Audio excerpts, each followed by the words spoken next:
I've spent most of my life travelling the world. As a travel writer, I get to travel far and wide, but often for short periods of time, so contrary to what people might think, it can be very compressed and sometimes a little stressful. So when I get a chance to walk in the countryside in Ireland, I get to breathe more and slow down, which I love. I'm walking in Ireland's southeast, near Ferrycarrig in County Wexford, along a route that's full of story and antiquity and spans over 10,000 years of Ireland's history. My name is Pól Ó'Conghaile, and this is my Tracks and Trails.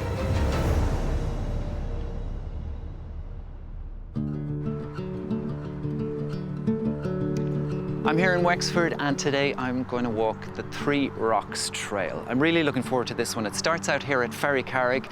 It's going to take me up towards Fourth Mountain, and along the route I'm going to walk part of the trail that the Wexford men took in 1798. So there's revolutionary history, but also this being Wexford, lots of Norman stuff to discover along the way, tower houses, monuments. It's like a little bit of time travel alongside the trek, and that's why I love getting back here to Wexford. And it ends with great views from Fourth Mountain. So it's a long walk today, so I'm taking a full bag and packing properly for it. I've got my water, extra inside. Lots of Wexford goodies to snack on along the way. I'm going to take my sunscreen and my hat, also the rain gear. I'm wearing the full boots, and I'm bringing my phone and battery pack too. When I'm going on a long walk like this and one that's a little bit remote, I always let someone know where I'm going and what time I expect to be back.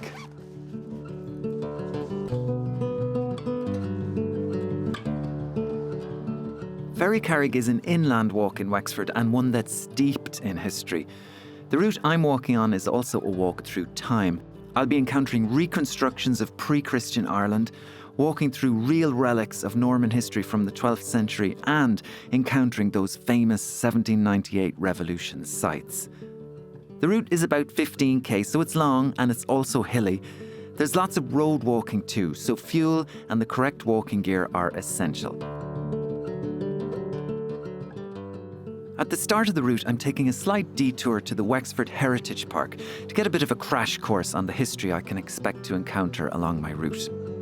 The Heritage Park here is spread out over 40 acres and tells the story of Ireland's settlements from 10,000 years ago right up to the Norman period starting at 1169. They've reconstructed cronoghes, homes and farmsteads that travellers can actually stay in and get a living history experience.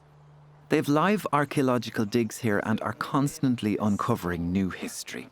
These are overseen by archaeologist Dr Denis Shine of the Irish Archaeological Field School. I'm meeting with Denis for a quick lesson on the local history and what I can expect to encounter. So what kind of historical sites should I look out for along the way? You're going to hear a lot about 1798 because you're in Wexford, but especially this end of the trail we're starting out, there's so much more to see and do. So you're starting at Roche's Castle, which is the 16th century tower house, a beautiful tower house, and then you're walking right through the medieval landscape of Carrick. So when I'm talking about the medieval landscape, it includes a castle, the first ever Anglo-Norman castle in all of Ireland, built in 1169, which is incredible because that's where our new relationship with Britain starts. If you think that resonates 850 years plus, you'll be going through an Anglo-Norman deer park in town that was built by the 14th century. You'll be passing a 4,000 year plus site of a Bronze Age burial. You'll be walking past a 14th century church, the parish church of Carrick. So there's so much to do, and within the park itself, undoubtedly one of the highlights for me is the excavation site on Carrick Hill that we do with the park, because there's not many places you can go to a live archaeological dig and experience that sense of excitement and discovery and see students from all over the world discovering the mysteries of Carrick. What are you looking for in that dig? We're looking for all sorts, so we're looking for material culture left by the people who lived there for 150, 200 years to let us know how they lived. So what pottery they made, what items they were manufacturing, what their diet was. And we're already finding out so many fantastic things, like they had a penchant for deer, which was a very, very high status food item, which I suppose is not surprising because they constructed a 300-acre deer park within this area as well. And that's one of only about 50 deer parks in the whole of Ireland. So it's quite rare. We're discovering, as I said, what structures they were building. We know there's two 14th century stone structures on site. We know there's 12th century wooden structures. So we're basically just finding out how they lived in this area for 150 plus years. We're in the Irish National Heritage Park where there's 9,000 years of history, but they've done it in replica form? Yeah, they explain 9 to 10,000 years of Irish prehistory and history through replicas. So they have 12 replica sites, like this beautiful Bronze Age circle, and then they have the one authentic site, which is the excavation site that we're on. But it covers all the major periods: Neolithic, Mesolithic, into the Bronze Age like this here, the Iron Age, the early medieval period. But it's a fantastic place to come, great place for kids, 35, 40 acres to run around, playgrounds, restaurants, lovely staff, great place to visit. When you're in the park, you feel like you're miles from everywhere. It's totally secluded, even though it's right beside the N11 and only a short hop to the nearest town. The paths and the trails loop you through the entire evolution of Irish civilisation. And the reconstructions and various activities they've put on here, they give an experience of history being alive and being tangible.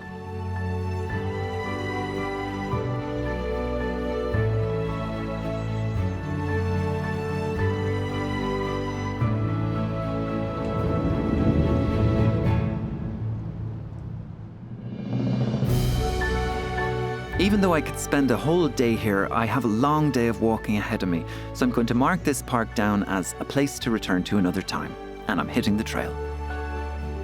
The walk starts in earnest now, and although a lot of it is roadside, it's still very scenic. The route takes me from Ferrycarrig along the roadsides and crossing the N11 to get me into a townland called Barntown. This small and sparse townland is part of the historic Three Rocks Trail. This section of my walk is 4 kilometres and it should only take me about 45 minutes. It's a waymarked trail and has lots of interesting stopping points.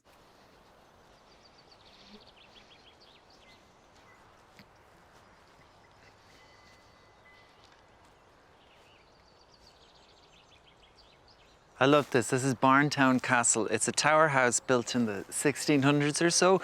It's similar to the one in Ferrycarrig, but there's some great details here.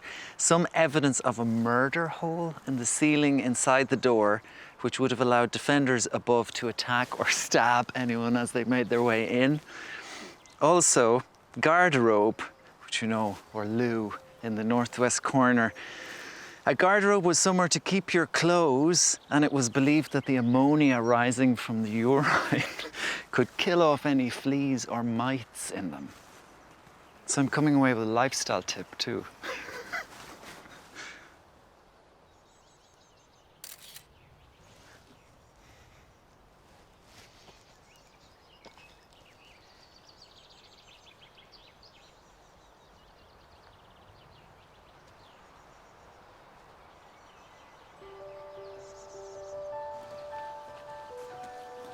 St Alphonsus Church is tucked away in the hills in this area, and it's the quintessential village church, almost movie-like in its architecture and setting.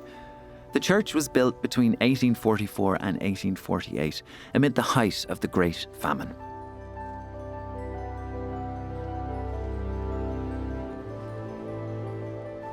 I'm just taking a moment off the trail here to stop into St Alphonsus Church.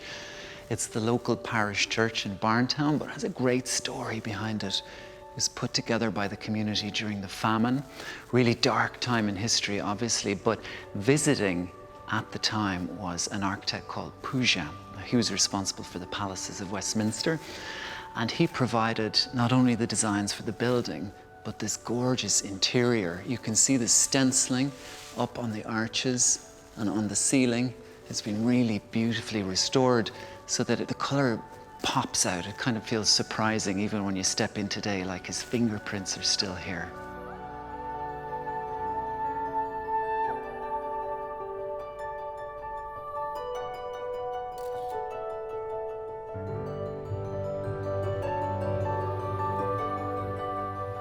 The first Mass here was said in 1848, and the church has been kept in near perfect condition since.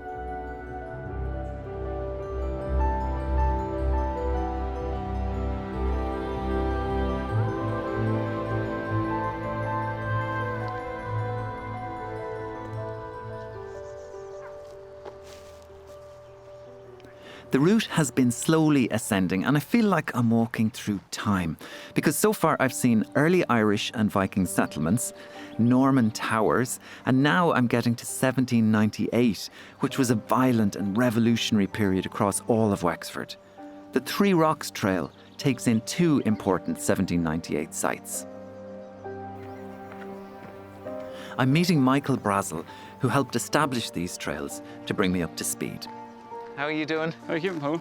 I'm doing good, yeah, I'm enjoying the trail. Thanks for coming out to meet me. Good to meet you. This is very much the heart of the history of the trail. Tell me what happened here. This would have been the 1798 rebellion campsite. After the battles of Owlert Hill and Enniscorthy, the rebel forces moved from Vinegar Hill to here. And so their main objective was to take Wexford town. And they camped out here. And can we go up there? You can, yeah. Let's go up and have a look. You lead the way. 1798 history is very important to Wexford. This was a time of revolution, an uprising against the British occupation in Ireland. Here at Three Rocks, the incoming English Crown forces were defeated and ultimately pushed back by the local rebel forces. So these were kind of lookout posts. So they would have commanding views of Vinegar Hill, back into Wexford town, and back towards Carrickburn Hill. And they would have had, I suppose, point-to-point connections all the way across Fort Mountain. I suppose Wexford town and the garrison were a bit uneasy of all the events that were going on, so they asked for backup from Duncannon Fort. So Duncannon Fort sent two columns of soldiers. One had artillery at the end, and then they had 200 soldiers on the front. The 200 soldiers passed on a bit quicker, and they camped the night in Tumon, just about 7 kilometres away. But the artillery soldiers didn't realise they camped up and continued on along the outskirts along here. And as they came along, the rebels seized their opportunity and took them all out, and they seized 2 cannons out of it, 2 Hauser cannons. Okay. So the 2 cannons were a very important part of it because they used them in further actions throughout the rebellion in New Ross and a few other places. And that was all staged from this area that we're in at the this moment. was in the base, yeah.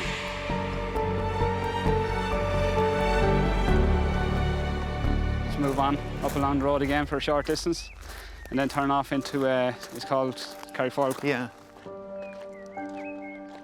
The 1798 history is spread out across the whole county. There are numerous sites, and you'll see them signposted everywhere around the county of Wexford.